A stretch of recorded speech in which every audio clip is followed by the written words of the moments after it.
കീർത്തനം 133 നമ്മൾ ഇപ്രകാരം വായിക്കുന്നു: സഹോദരന്മാർ ഏക മനസ്സായി ഒരുമിച്ച് ജീവിക്കുന്നത് എത്ര വിശിഷ്ടവും സന്തോഷപ്രദവുമാണ്. അഹ്റോന്റെ തലയിൽ നിന്ന് താടിയിലേക്ക് ഇറങ്ങി അങ്കിയുടെ കഴുത്തുപട്ടയിലൂടെ ഒഴുകുന്ന അമൂല്യമായ അഭിഷേക തൈലം പോലെയാണത്. സിയോൻ പർവ്വതങ്ങളിൽ പൊഴിയുന്ന ഹെർമോൺ തുഷാരം പോലെയാണത്. അവിടെയാണ് കർത്താവ് തൻ്റെ അനുഗ്രഹവും അനന്തമായ ജീവനും പ്രദാനം ചെയ്യുന്നത്. സ്നേഹമുള്ളവരെ, നമ്മൾ ഇന്ന് ആയിരിക്കുന്നത് വിശുദ്ധ ലോറൻസ് ഓഫ് ബ്രിൻഡിസി ആശ്രമത്തിലാണ്. ഇതൊരു വലിയ ആശ്രമമാണ്. കാരണം ഇത് റോമിലെ കപ്പുച്ചിൻ സന്യാസ സമൂഹത്തിന് പഠിക്കാനായിട്ട് വരുന്ന എല്ലാ അച്ഛന്മാർക്കും ഇവിടെയാണ് താമസം. ഈ ഒരു ആശ്രമത്തിൻ്റെ സവിശേഷത പറയുകയാണെങ്കിൽ ഒത്തിരി കാര്യങ്ങളുണ്ട്. കാരണം ഇതൊരു ഹിസ്റ്റോറിക്കൽ ഇൻസ്റ്റിറ്റ്യൂട്ട് കൂടിയാണ്.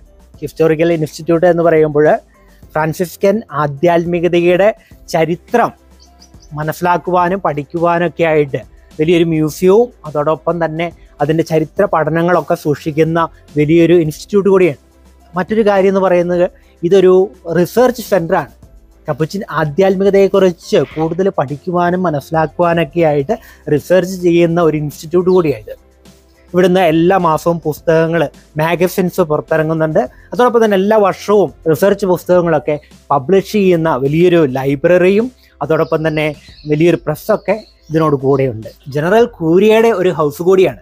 കാരണം ജനറൽ അച്ഛനെയൊക്കെ ഇലക്ട് ചെയ്യുന്ന ജനറൽ കൗൺസിൽ മീറ്റിങ്ങുകളൊക്കെ ഇവിടെയാണ് നടത്തുക. അതായത് ഇന്ന് 100-110 രാജ്യങ്ങളിലൊക്കെ കപ്പുച്ചിൻ പ്രസൻസ്, കപ്പുച്ചിൻ സാന്നിധ്യം പല പ്രൊവിൻസുകളിലായിട്ട് വ്യാപിച്ചു കിടക്കുന്നുണ്ട്. അപ്പോൾ ഈ 100-110 രാജ്യങ്ങളിൽ നിന്നും കപ്പുച്ചിൻ സഹോദര്യത്തിൻ്റെ റെപ്രസെൻറ്റേറ്റീവ്സ്, പ്രൊവിൻഷ്യൽ അച്ഛന്മാരൊക്കെ വന്നാണ് ജനറൽ അച്ഛനെയൊക്കെ തിരഞ്ഞെടുക്കുന്നത്. അങ്ങനെയുള്ള ജനറൽ മീറ്റിംഗ് ഒക്കെ കൂടുന്ന വലിയ ഒരു ആശ്രമം കൂടിയാണിത്. ഒപ്പം തന്നെ ഇത് ഈ 110 രാജ്യങ്ങളിൽ നിന്നുള്ള വൈദികർക്കും അതുപോലെ തന്നെ സഹോദരന്മാർക്ക്, കപ്പുച്ചിൻ സഹോദരന്മാർക്കൊക്കെ പഠിക്കുവാനായിട്ടുള്ള ഒരു സ്റ്റഡി ഹൗസ് കൂടിയാണിത്. 1908 പിയൂസ് 10 മാർപ്പാപ്പയുടെ നിർദ്ദേശപ്രകാരമാണ് ഇങ്ങനെയൊരു സ്റ്റഡി ഹൗസ് കപ്പുച്ചിൻസ് ആരംഭിക്കുക. അപ്പോൾ ഈ സ്റ്റഡി ഹൗസിനെ കുറിച്ച് നമുക്ക് ഇന്ന് ഇവിടുത്തെ ഒരു ആക്ടിവിറ്റിയൊക്കെ നമുക്ക് വിശദമായിട്ട് കാണാം. അതിനു മുമ്പ് ആരാണ് കപ്പുച്ചിൻ സഹോദരന്മാർ? 13-ാം നൂറ്റാണ്ടിൽ വിശുദ്ധ ഫ്രാൻസിസ് ആരംഭിച്ച ഫ്രാൻസിസ്കൻ 1-ാം സഭയിൽ കാലങ്ങൾ ഒത്തിരി മുന്നോട്ട് പോയപ്പോൾ ഫ്രാൻസിസിൻ്റെ നിയമാവലി അതിൻ്റെ ആത്മീയ ആഴങ്ങളിൽ തന്നെ ജീവിക്കണമെന്നുള്ള ആഗ്രഹത്തോടു കൂടെ ഫ്രാൻസിസ്കൻ സഭയിൽ 1-ാം സഭയിലുണ്ടായ 2 റിഫോമുകളാണ് ഫ്രാൻസിസ്കൻ ഒബ്സർവൻസ് റിഫോമും ഫ്രാൻസിസ്കൻ കാപ്പുച്ചിൻ റിഫോമും. ഇതിൻ്റെ ഫലമായിട്ട് ഫ്രാൻസിസ്കൻ 1-ാം സഭ ഇന്ന് 3 അറിയപ്പെടുന്നു: Franciscan conventions, Franciscan Observance, Franciscan Capuchins. നമുക്ക് വിശുദ്ധ ലോറൻസ് ഓഫ് ബ്രിൻഡിസി കപ്പുച്ചിൻ ആശ്രമത്തിലേക്ക് തിരികെ വരാം.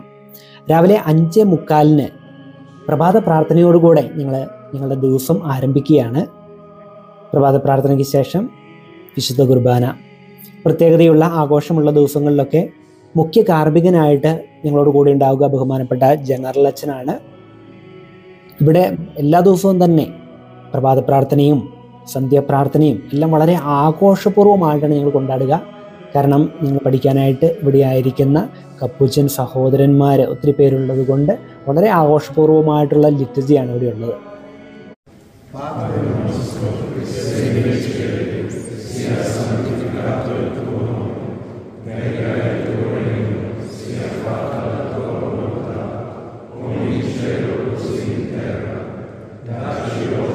വിശുദ്ധ കുർബാന കഴിഞ്ഞാൽ ഉടനെ തന്നെ ബ്രേക്ക്ഫാസ്റ്റ് കഴിഞ്ഞ് അവരവരുടെ യൂണിവേഴ്സിറ്റികളിലേക്ക് എത്താനുള്ള ഓട്ടപ്പാച്ചിലായിരിക്കും. പല യൂണിവേഴ്സിറ്റികളിലായിട്ടാണ് എല്ലാവരും പഠിക്കുക.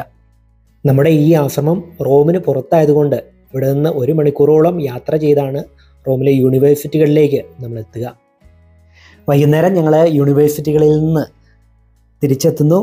എല്ലാവരും കൂടി ഒരുമിച്ച് ഈവനിങ് പ്രെയർ ചൊല്ലിയതിന് ശേഷം ഊട്ടുമേശയ്ക്ക് ചുറ്റും ഒരുമിച്ച് കൂടുന്നു. തീർച്ചയായിട്ടും സഹോദരന്മാർ ഒരുമിച്ച് ഭക്ഷണം കഴിക്കുന്നതും വളരെ ആനന്ദപ്രദമാണ്. ശനിയാഴ്ച ഞായറാഴ്ചയാണ് ക്ലാസ് കഴിഞ്ഞ് ഒന്ന് ഫ്രീ ആയിട്ട് കിട്ടുക. ശനിയാഴ്ച സാധാരണ പലപ്പോഴും കോമൺ പ്രോഗ്രാമുകൾ അറേഞ്ച് ചെയ്തിട്ടുണ്ടാകാം. ഒരുപക്ഷെ ഹൗസിൻ്റെ ക്ലീനിങ് ആകാം, അല്ലെങ്കിൽ മാസധ്യാനമായിരിക്കാം, അല്ലെങ്കിൽ എവിടെയെങ്കിലും ഒരുമിച്ച് തീർത്ഥയാത്രയായിരിക്കാം. ശനിയാഴ്ചകളിലും ഞായറാഴ്ചകളിലും വൈകുന്നേരം സഹോദരന്മാർ ഒരുമിച്ച് വോളിബോൾ അല്ലെങ്കിൽ ഫുട്ബോൾ ഞങ്ങൾ ഒരുമിച്ച് കളിക്കുന്നു.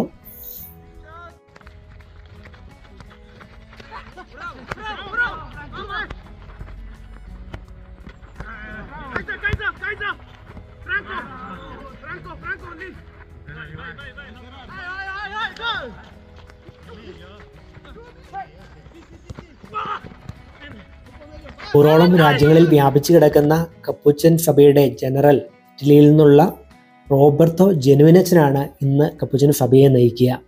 കപ്പുച്ചൻ സഭയിൽ ഒത്തിരി വിശുദ്ധരുണ്ട്. പ്രത്യേകമായിട്ട് അറിയപ്പെടുന്ന വിശുദ്ധരാണ് വിശുദ്ധ പാദ്രപിയോയും വിശുദ്ധ ലിയോപോൾഡോ മാന്തിക്കൊക്കെ വളരെ അറിയപ്പെടുന്ന വിശുദ്ധരാണ്. അതുകൂടാതെ ഒത്തിരി വിശുദ്ധന്മാർ Capuchin സഭയിലുണ്ട്.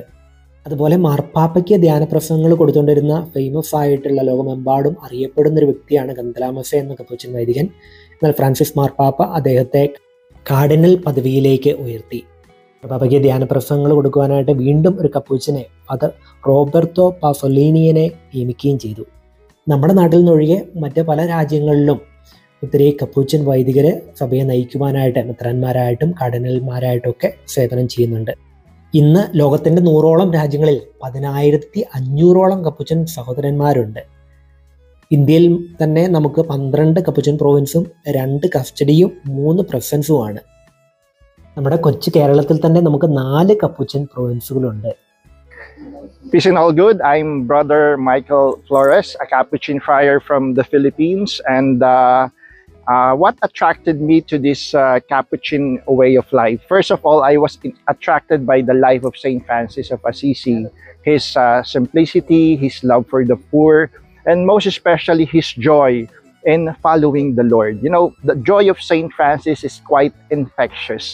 Even though he left everything, but his life is filled with joy, and that's what attracted me the most in following the Capuchin way of life. And when I entered this Capuchin order, I have experienced the fraternity, the kind of fraternity which is quite different, because all of us brothers, even though we are coming from different places, we all feel the sense of welcome, wherein what connects us is our fraternity rooted from the gospel way of life. And that gospel way of life is something very significant nowadays, especially when we are living into this world where individualism is so strong.